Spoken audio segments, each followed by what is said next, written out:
في حلقة استخبارات الفانتزي النهارده كالعادة عندنا المفاجآت المعتادة. فعندنا النهارده فقرة استخبارات الأصدقاء. عندنا بعض الناس اللي طلبوا كده إن هم يكونوا يشاركوا معانا واحد من القنوات الجميلة الناشئة كده، فهو إن شاء الله موجود معانا برضو واحد من الأصدقاء الجمال جدا للقناة دايما. عندنا بقى فرق كده مطلوبة، هقول لكم برضو المثال بتاعها. واحد زي يوسف عثمان طبعا كان مطلوب على طول يبقى معانا، كمان رفيق عطله وفريقه طبعا دكتور فار برضو معانا في هذه الحلقة. عندنا بقى فقرة مهمة جدا وهي فقرة الليج بتاع كابتن نونو. اللي ما اشتركش يا جماعه يشترك في الليج كان فيها سكورز غريبه وحاجات عجيبه هوريها لكم ان شاء الله في اخر الحلقه، وطبعا تشوفوا الحلقه الاخيره عشان تشوفوا فريق عمل ايه في هذه الجوله. هي كانت جوله مش وحشه برضو، ولكن كنت عامل -4 غريبه وملهاش اي لازمه، فلازم تشوفوا الكلام ده في اخر الحلقه. وان شاء الله يا رب دايما الحلقات كده تعجبكم باذن الله.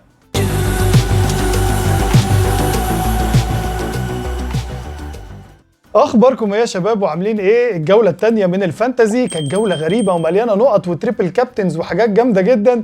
عندنا بقى النهارده مجموعه من النجوم كده ومجموعه من المفاجات هنشوفها مع بعض. دوري فريق بين سبورتس، وكمان طبعا عندنا الليج بتاعه FPL عرب يوتيوبرز، الليج القويه جدا اللي انضم ليها ناس النهارده ان شاء الله هنشوفهم في هذه الحلقه. خلونا بقى نبدا مع اول واحد في حلقتنا النهارده وهو يوسف عثمان. يوسف عثمان طبعا واحد من النجوم الكبار اللي دايما بنستمتع بيهم الحقيقه على اليوتيوب.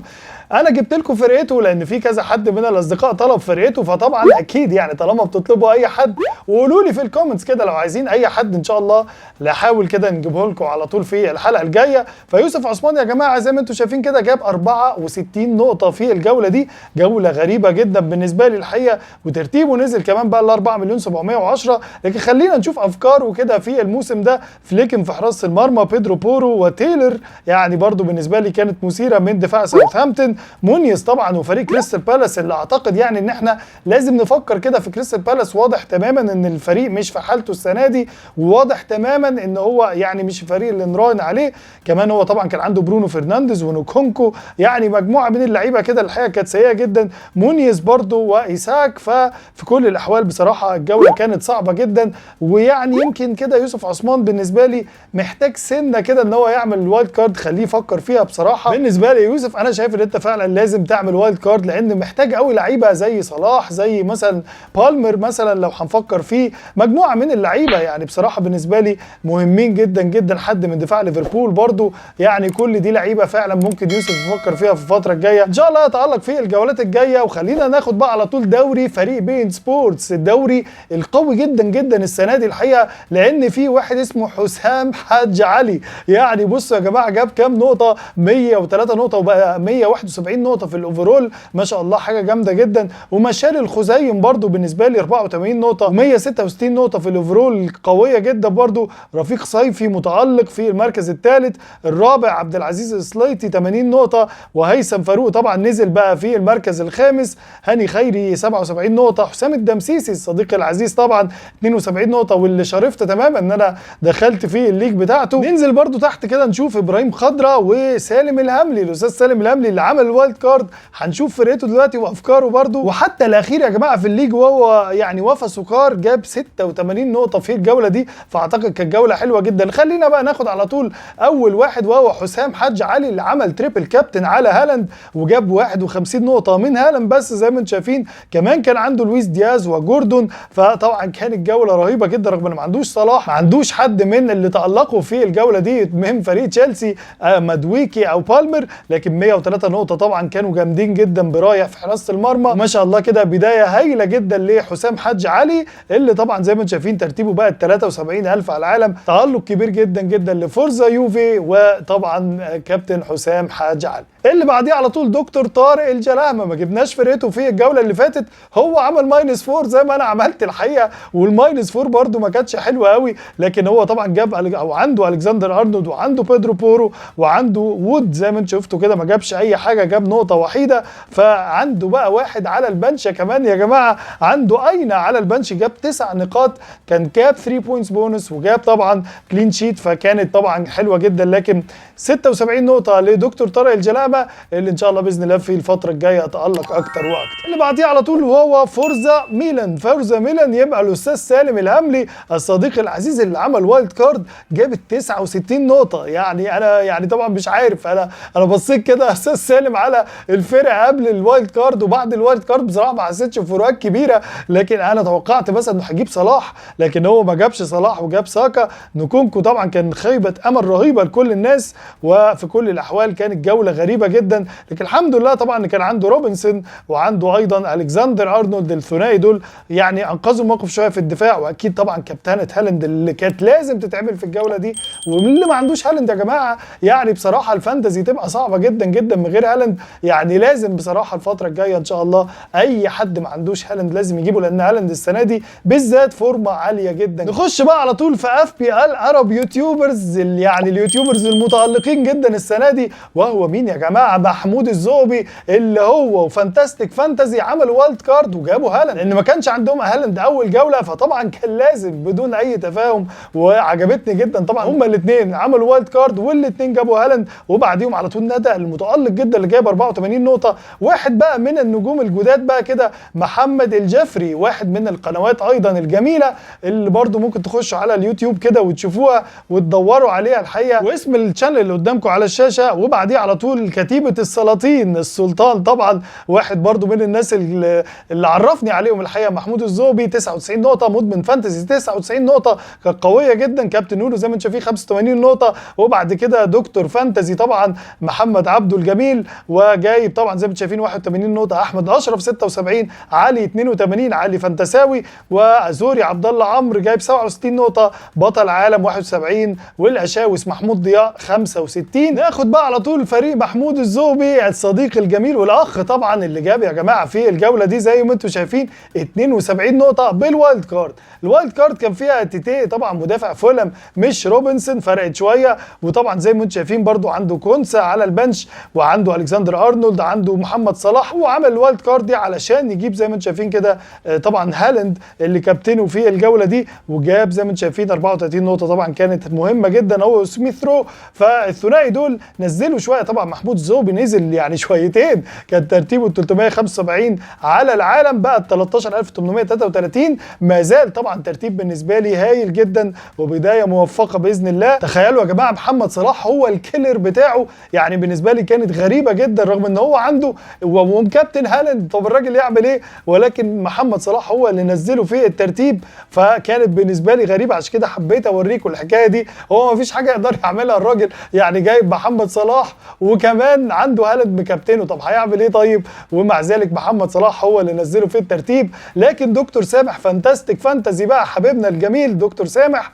زي ما انتم شايفين كده كان عنده روبرتسون والكسندر ارنولد، ثنائي ودبل اب عالمي بصراحه بالنسبه لي من دفاع نادي ليفربول، يعني كانت وايلد كارد، لكن هو مش جايب محمد صلاح. وطبعا كان عنده كولوزوفسكي وعنده كيفن دي بروين، بالنسبه لي برده كانت جامده جدا، فرقت معاه جدا. هو جايب 84 نقطه ومع ذلك نزل في الترتيب، وزي ما انتم شايفين كده ترتيبه نزل شويه بعد 13833، لكن في كل الاحوال طبعا بدايه هايله للثنائي اللي كان الموسم اللي فات يعني ما كانش في المستوى، لكن شفتوا يا جماعه السنه دي ما شاء الله، ويا رب دايما كده متالقين ومركزين. وانا كنت بتكلم مع الكابتن محمود الزغبي طبعا، وان شاء الله باذن الله يعني باذن الله كده هنعمل حلقه قريبه مع بعض، يعني باذن الله كده نستمتع فيها مع بعض باذن الله. اللي بعديه على طول الصديق الجميل والحبيب ندى علي ندى اللي جايب زي ما انتم شايفين كده 94 نقطه. يا ندى ما شاء الله حلوه جدا جدا، وفريقه على فكره ندى قريب جدا من فريقي، لكن هو الفرق عنده جواو بيدرو وعنده كمان الكسندر ارنولد، الثنائي ده هو اللي فرق عني الحقيقه،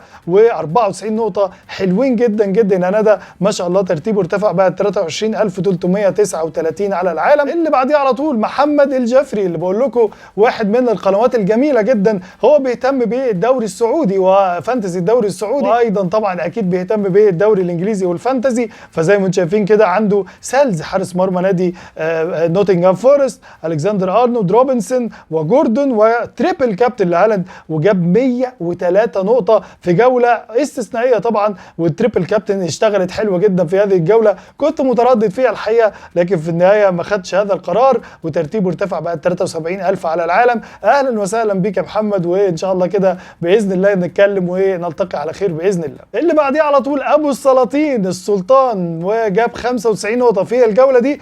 طبعا عنده ثنائي من دفاع فريق ارسنال، عنده رايا وعنده جابرييل، برضو بالنسبه لي تفكير جميل ومنطقي، وعنده جيبس وايت اللي جاب 10 نقاط وجوردون. فكانت جوله حلوه جدا رغم ان هو ما عملش تريبل كابتن على هالاند، الا انه جاب زي ما انتم شايفين سكور عالي جدا، وترتيبه ارتفع بقى ل 201,000 على العالم. اللي بعديه على طول مدمن فانتزي اللي جاب 99 نقطه في هذه الجوله بالتريبل كابتن هالاند. بالنسبه لي طبعا بقول لكم كانت منطقيه وجميله، وما شاء الله كده روبنسون وبيدرو بورو وتألق من جوردن، وطبعا التريبل كابتن اللي كانت ممتازه جدا، ويعني ترتيبه ارتفع بقى ل 245,000 على العالم. اللي بعديه على طول دكتور فانتزي اللي جاب يا جماعه 81 نقطه في هذه الجوله، برضو يعني بالنسبه لي سكور ممتاز. رايا يا جماعه بصراحه مظبطني ومظبط كل اللي عندهم رايا، يعني كانت جوله حلوه جدا لرايا الحقيقه. وعنده طبعا ما عندوش محمد صلاح، ومع ذلك الحمد لله الدنيا مشيت حلو. موبومو جاب نقطه واحده لانه خد انذار، كان طبعا عنده امل يمكن ان سولانكي يلعب فكان حطه في التشكيله الاساسيه،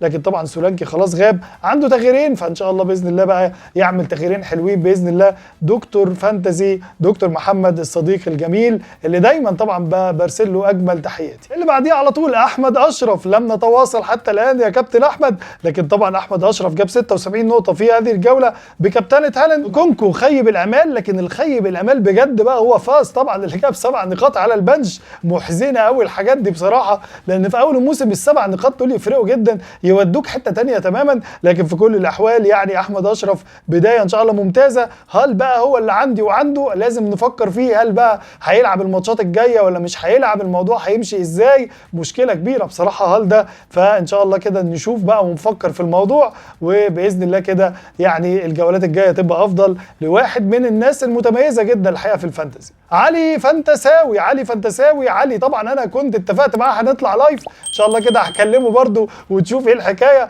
هندرسون، وزي ما انتم شايفين كده هندرسون ده مشكله، ولاعيبه كريستال بالاس هندرسون وايزي واثنين من كريستال بالاس اكيد هيعملوا تاثير سلبي. سميث رو طبعا وديجو يوتا، مفيش صلاح وكابتنه هالاند، ف 82 نقطه ترتيبه ارتفع بقى ل 1,901,000. ان شاء الله باذن الله الجولات الجايه تبقى جميله، وباذن الله زي ما اتفقنا كده نحاول نظبط الموضوع ونطلع لايف مع بعض باذن الله. بعديه على طول كابتن عطيه عبد الخالق، ويعني بطل عالم، واحد من الناس الجميله برضو، 71 نقطه. الموسم مش بادي يعني بدايته غريبه شويه بسبب طبعا واحد زي كوانسا، وطبعا بيرنز زي ما انتم شايفين جاب نقطه واحده برضو، وعنده جيبس وايت دي بالنسبه لي كانت حلوه، وكابتن هالاند اكيد تيبو نزل شويه. ان شاء الله باذن الله الجولات الجايه تبقى افضل لكابتن عطيه. اللي بعديه بقى على طول واحد من الاصدقاء الاعزاء اللي برضو ان شاء الله نعمل مع بعض حلقه كده ونتكلم بقى على ملك الديفرنشلز محمد القاضي الصديق الجميل، طبعا نجم قنوات اون تايم سبورتس اللي زي ما انتم شايفين كده جاب 77 نقطه. لكن خلينا بقى نشوف ملك الديفرنشلز يا جماعه عامل ايه السنه دي، ومين اللعيبه الديفرنشلز. اولا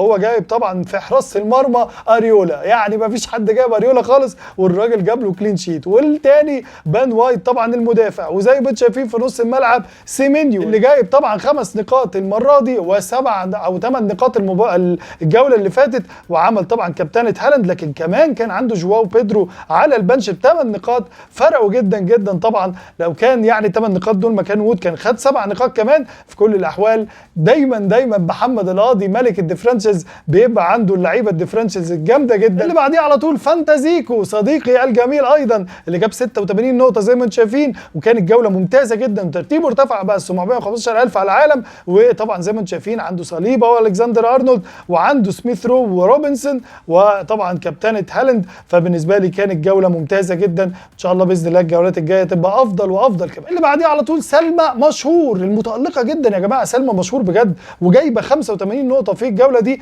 مشكلتها الوحيده بالنسبه لي في هندرسون وحراسه مرمى كريستال بالاس، لكن شوفوا يا جماعه الفرقه كونسيستنت تماما، عندها محمد صلاح وساكا فدي كانت جامده جدا، روبنسون وجابرييل، وعندها طبعا كابتنه هالاند. فبالنسبه لي كانت جوله ممتازه جدا جدا لسلمى مشهور، وترتيبها ارتفع بقى ل 105,000 على العالم. واحد بقى من الناس اللي كلمتوني كتير جدا عايزين نشوف فرقته، وهو دكتور فار رفيع عطله اللي جاب يا جماعه زي ما انتم شايفين كده 74 نقطه في الجوله دي. وطبعا كان عنده روبنسون وجابرييل، وعنده صلاح، وعنده كابتنه هالاند وجواو بيدرو، لكن هو طبعا ترتيبه كان في الاول جوله كان واطي جدا، فارتفع طبعا دلوقتي زي ما انتم شايفين بقى ل 4,858,000. وان شاء الله باذن الله الجولات الجايه تبقى افضل وافضل. وكان لازم طبعا يكون معانا رفيع عطله، واحد من الناس المهمه جدا الحقيقه انا بحب جدا اتفرج عليهم، بستفاد جدا منهم في قناته المتميزه مميزه جدا قناه رفيع عطله. اللي بعديه على طول بلوك 5 اف بي ال عبد الله العليان اللي جاب 84 نقطه في الجوله دي،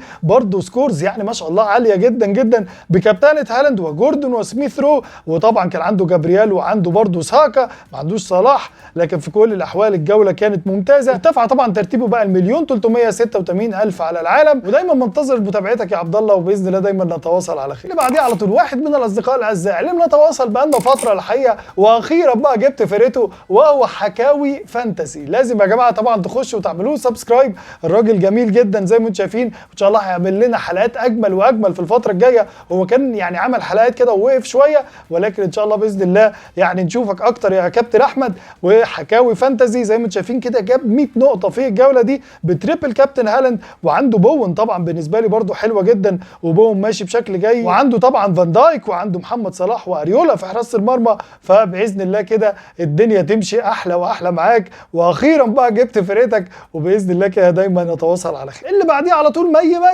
مجدي ما جبناهاش الحلقه اللي فاتت، فقلنا بقى لازم نجيبها المره دي، وجايبه 93 نقطه وما شاء الله يعني عندها سيلز وعندها مجموعه لعيبه برده تالقت، ما عندهاش محمد صلاح، لكن طبعا كابتنه هالاند اكيد. وزي ما انتم شايفين كده ترتيبها ارتفع بقى ال1,164,000 على العالم. نيجي بقى على طول لدوري كابتن نونو اللي يا جماعه فيه ارقام غريبه زي ما انتم شايفين كده. الاول هو بيج ميلن، واحد من الاصدقاء الاعزاء في الجزائر، وليد بنكا اللي جاب 125 نقطه في الجوله دي، ما شاء الله يعني حاجه جامده جدا. واللي بعديه كمان مروان بن احمد من تونس، يعني انا بسعد جدا والله لما بشوف اصدقاء من الدول المحببه جدا لقلبي، طبعا المغرب والجزائر وتونس وكل الاصدقاء في كل البلاد العربيه الجميله، اللي جاب 127 نقطه. يا جماعه ايه الارقام العجيبه دي؟ وبعديه شادي حسين طبعا جانرز 109 نقطه بقى، ده من مصر، و109 نقطه كانت جامده جدا. خلينا بقى نشوف رقم 10 محمد العتيبي من المملكه العربيه السعوديه،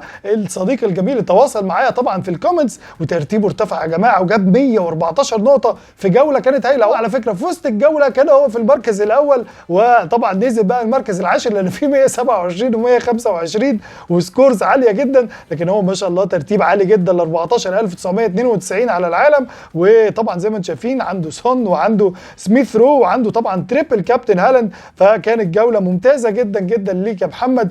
وطبعا سعدت جدا بالتواصل معاك يا حبيبي وكل الاصدقاء والاشقاء في المملكه العربيه السعوديه. اخر فريق بقى في حلقتنا النهارده، ويعني دي كانت فقره استخبارات الاصدقاء، وهو فريق كابتن نونو اللي زي ما انتم شايفين كده جبت 85 نقطه ماينس 4 تبقى 81 نقطه. وطبعا عملت تغييرين اسوأ من بعض الحقيقه، مش عارف يعني، قعدت افكر جواو بيدرو ولا ويلبك ولا اجيب مين بالظبط. جبت الحقيقه في الاخر بين مونيز في يعني هجوم فولم اللي ما عملش اي حاجه، وجبت اكانجي اللي انا مش عارف ازاي جبته الحقيقه. كنت هجيب روبنسون، كنت بتواصل مع واحد من الاصدقاء الاحباء كده يعني كابتن محمود طبعا، وقعدت اتكلم معاه اجيب ده ولا ده ولا ده، في الاخر جبت اسوأ اتنين يعني سبحان الله مش عارف في ايه بالظبط. كنت هجيب جافارديول وجواو بيدرو، وايه دي اللي كنت مقتنع بيها. صحيح جافارديول ما عملش حاجه يعني، لكن اكانجي دي مش هيعمل حاجه الراجل في المستقبل، تغييره بالنسبه لي يعني. وعملت ماينس 4 كمان، يعني سبحان الله ما كنتش عملت اصلا التغييرات كانت هتبقى افضل بكتير، وكان نزل لي جونسون اللي جاب 3 نقاط على الماتش ده.